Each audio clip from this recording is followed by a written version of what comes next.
করবা, এটা তুমি তোমার জীবনে পাবা। হোয়াট এভার ইট ইজ, একটা ছোট হইতে পারে, বড় হইতে পারে। তুমি একটা খারাপ কাজ করবা, এটা একটা রিওয়ার্ড তুমি পাবা। এই পরকালীন রিওয়ার্ড, এটা শুধু যে মৃত্যুর পরে হবে বিষয়টা তা না, এটা পৃথিবীতেও হবে।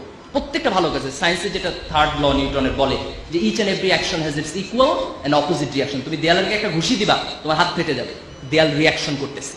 এইটা যে শুধু বস্তু জগতের ক্ষেত্রে হয় তা না, এটা মানুষের নৈতিকতার ক্ষেত্রে হয়। পৃথিবীর সব ধর্ম তা বলেছে। আমি বলি যে তোমাকে রিলিজিয়াস হইতে হবে, হোয়াট এভার ইউর রিলিজিয়ন। তুমি হিন্দু, তুমি মন্দিরে যাও, তুমি খ্রিস্টান, তুমি গির্জায় যাও, তুমি মুসলমান, তুমি কোরআন পড়ো, তুমি মসজিদে যাও, কিন্তু ধর্মকে বাদ দিয়ে তুমি নৈতিকতা শিখতে পারবে না। পৃথিবীতে কবিতা পড়ে কেউ সৎ হয় না, উপন্যাস পড়ে কেউ সৎ হয় না। তুমি একটা মানুষ দেখাইতে পারবে না যে কোনো সাহিত্য পড়ে সে তার নিজের জীবনের জীবন দর্শন পরিবর্তন করেছে। কিন্তু আমি 1000 পিপল দেখাতে পারবো in the history of the world যারা ধর্মগ্রন্থের কারণে, ধর্মীয় বিশ্বাসের কারণে তার নিজের জীবনের সততা প্রমাণ করেছে। যে ব্যক্তি যে মসজিদে যায়, যে যায় না তার চাইতে সে ভালো মানুষ। যে মন্দিরে যায়, যে যায় না তার চাইতে সে ভালো মানুষ। যে গির্জায় যায়, যে যায় না তার চাইতে সে ভালো মানুষ। পৃথিবীর কোনো ধর্ম মানুষকে অন্যায় শেখায় না, পৃথিবীর কোনো ধর্ম মানুষকে মিথ্যা কথা শেখায় না, পৃথিবীর কোনো ধর্ম মানুষকে নগ্নতা শেখায় না, পৃথিবীর কোনো ধর্ম মানুষকে অশ্লীলতা শেখায় না। কিন্তু তুমি তোমার ধর্মের কাছে ফিরে যাও। একটা ধর্মহীন সমাজ করে আমরা মানুষের সমাজ বানাতে পারবো না। আজকে পাশ্চাত্য সমাজ তো মানুষের সমাজ নাই, এটা অমানুষের সমাজ হয়ে গেছে, ভয়ঙ্কর অমানুষের সমাজ হয়ে গেছে। এই ধর্মহীন পাশ্চাত্যের সমাজ যেন আমাদের টার্গেট না হয়। তোমাকে একটা জিনিস মনে রাখতে হবে, তুমি পরিশ্রম করবা, তুমি তার ফলাফল পাবা। তুমি ফাঁকিবাজি করবা, তারও ফলাফল তুমি পাবা।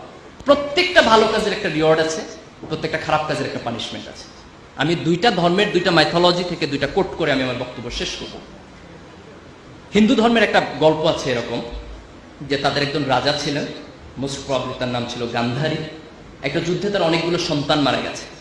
তো সে ঈশ্বরকে প্রশ্ন করলো যে ঈশ্বর, তুমি আমাকে এত বড় পানিশমেন্ট কেন দিলে যে আমার সব সন্তান একটা যুদ্ধে মারা গেল? আমি তো এরকম কোনো অন্যায় করি নাই, আমার যতটুকু মনে পড়ে আমি আমার জীবনে জাতীয় কোনো সিন, কোনো ক্রাইম আমি করি নাই। ঈশ্বর তাকে বলতেছেন যে তুমি ছোটবেলায় যখন খেলাধুলা করতেছিলে, তোর একদিন খেলার ছলে কিছু প্রজাপতি মেরেছিলে এবং প্রজাপতি মেরে তুমি তোমার গলায় মালা বানিয়েছে। বলছে ওই প্রজাপতি মারার পানিশমেন্ট হিসেবে আমি তোমার সন্তানকে এই যুদ্ধ হত্যা করেছি। সে হচ্ছে আমি তো এটা খেলার ছলে করেছি। ঈশ্বর বলতেছে আমিও এটা খেলার ছলে করেছি। This important. সে তার ছোটবেলায় একটা জীবকে হত্যা করেছে, হয়তো বুঝে নাই, but that wrong did punishment হিসেবে তার জীবনে ফেরত এসেছে। বুখারী শরীফে একটা হাদিস আছে যে প্রাচীন আমলের একজন মহিলা ছিলেন, তিনি খুব খারাপ মহিলা ছিলেন। তিনি একদিন রাস্তা দিয়ে যাচ্ছেন, হঠাৎ করে তিনি দেখছেন একটা কুকুর খুব পিপাসার্ত। খুব দয়া হলো কুকুরটা দেখে, এবং তিনি একটা কুয়া থেকে পানি তুলে নিয়ে এসে সেই কুকুরটাকে খাওয়ালেন।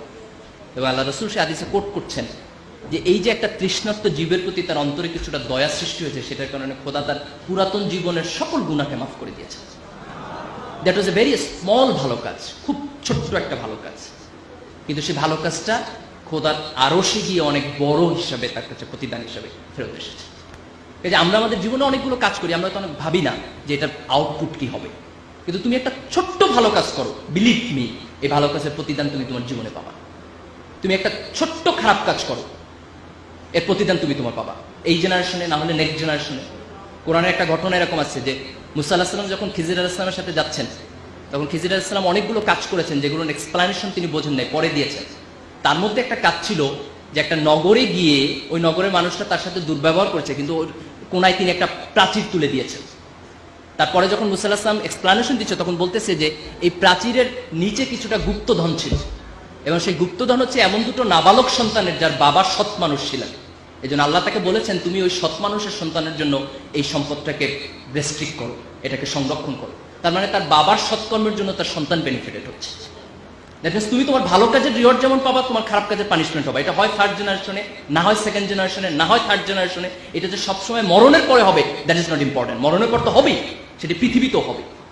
যে এই মানুষের জীবন যখন এই ধর্মবোধের জায়গা থেকে, অ্যাকাউন্টেবিলিটির জায়গা থেকে সরে যায়, তখন মানুষের মধ্যে কোনো নৈতিকতা থাকবে না, মানুষের মধ্যে কোনো বোধ থাকবে না, মানুষ বেপরোয়া হয়ে উঠবে। এবং সেই বেপরোয়া মানুষ শিক্ষিত হলেও কিছু যায় আসে না, সে বেপরোয়া মানুষ এ প্লাস পাইলেও কিছু যায় আসে না। কারণ আমাদের সোসাইটি আমরা দেখেছি যে আমাদের অনেক শিক্ষিত মানুষ আজকে করাপশন করছে, অনেক শিক্ষিত মানুষ আজকে দেশের সম্পদকে বিক্রি করে দিয়েছে দেশের বাইরে। এই যে দিস ইজ ইম্পর্টেন্ট যে আমরা গ্লোবালাইজেশনের যুগে আমাদের কোয়ালিটি ডেভেলপ করার পাশাপাশি এই অ্যাকাউন্টেবিলিটির জায়গা থেকে মানুষের প্রতি ভালোবাসা, জীবনের প্রতি ভালোবাসা, জীবের প্রতি ভালোবাসা, এক ধরনের নৈতিকতা বোধ, এক ধরনের ধর্মবোধ, যে কোনো ধর্ম, faith based approach. তুমি ঈশ্বরকে বিশ্বাস করো, আল্লাহকে বিশ্বাস করো, গডে বিশ্বাস করো, does not matter, but you must have believe, you must have practice whatever your religion is. You must have the sense of the accountability, যে ভালো কাজ করলে এটা একটা ভালো কিছু পাবা, তোমাকে এটা এনকারেজ করবে, একটা খারাপ কাজ করলে তোমার পানিশমেন্ট হবে, ভয় তোমার মধ্যে থাকতে হবে। এই দৃষ্টিভঙ্গি যখন আমাদের জীবনকে নিয়ন্ত্রণ করবে, তখন সত্যিকার অর্থে আমরা একটা ভালো সমাজ করতে পারবো। আমি আশা করি যে এই তরুণ প্রজন্ম নিঃসন্দেহে আমাদের অতীতের সব ব্যর্থতা থেকে কাটিয়ে উঠে একটা নতুন বাংলাদেশ আমাদেরকে দিবে। আজকে প্রোগ্রাম ইসলামী ছাত্র শিবিরের পক্ষ থেকে, but that does not mean যে তোমাদের সবাইকে ছাত্র শিবির করতে হবে, কিংবা আমরা এই প্রোগ্রামটা ছাত্র শিবির করানোর জন্য করতেছি। নো, আমরা প্রোগ্রামটা এই কারণে করতেছি যে আমরা তোমাদের মেধাকে স্বীকৃতি দিতে চাই এবং তোমাদের সামনের দিনগুলোর দায়িত্ব সম্পর্কে স্মরণ করিয়ে দিতে চাই। You may not agree with me about the function of ছাত্র শিবির, কিচ্ছু যায় আসে না তাতে, কিন্তু তুমি বাংলাদেশকে ভালোবাসার ব্যাপারে তোমার সাথে একমত হবা, তুমি সততার ব্যাপারে তোমার সাথে একমত হবা, তুমি তোমার ধর্মের ব্যাপারে তোমার সাথে একমত হবা। কিছু মানুষ যদি তৈরি হয় যারা দেশকে ভালোবাসবে, মানুষকে ভালোবাসবে, সৎ হবে, নিজের ধর্মকে পালন করবে, দিস ইজ এনাফ। এর বাইরে পলিটিক্যাল অ্যাটিটিউড থেকে আমাদের সাথে একমত হইতে হবে, we do not need that, we never expect that. একটা সমাজের মধ্যে ডিফারেন্ট পলিটিক্যাল আইডিওলজি থাকবে, থট থাকবে, যে যেটা পছন্দ করবে সেটা করবে। এই গণতান্ত্রিক সমাজের প্রতি আমাদের পূর্ণ আস্থা আছে, কিন্তু আমরা আশা করি এই তরুণ প্রজন্ম অন্তত মানুষকে ভালোবাসার শিক্ষাটুকু পাবে, দেশকে ভালোবাসার শিক্ষাটুকু পাবে, তারা তাদের রিলিজিয়াস বেসড একটা সোসাইটি গড়ে তোলার জন্য চেষ্টা করবে, এবং সেই জায়গা থেকে আমরা সবাই মিলে একটা বাংলাদেশ করব। আমরা এমন কোনো বাংলাদেশ চাই না যেটা আওয়ামী লীগের একার বাংলাদেশ হবে, বিএনপির একার বাংলাদেশ হবে, কিংবা জামাতের একার বাংলাদেশ হবে। আমরা একটা বাংলাদেশ চাই যেটা 15 কোটি মানুষের সম্মিলিত বাংলাদেশ হবে। এই বাংলাদেশ আমরা সবাই মিলে গড়ে তুলব, এই আশাবাদ ব্যক্ত করে, এবং আগামী দিনে তোমাদের কাছ থেকে এই দেশ তার আশা পূর্ণ হবে, এভাবে যোগ্যতা সম্পন্ন হিসেবে তোমরা নিজেদেরকে গড়ে তুলবা, এই আশাবাদ ব্যক্ত করে, এবং আজকের প্রোগ্রাম যারা অর্গানাইজ করেছেন তাদের সবাইকে ধন্যবাদ জানিয়ে আমার বক্তব্য শেষ করছি। আল্লাহ হাফেজ, বাংলাদেশ। ধন্যবাদ।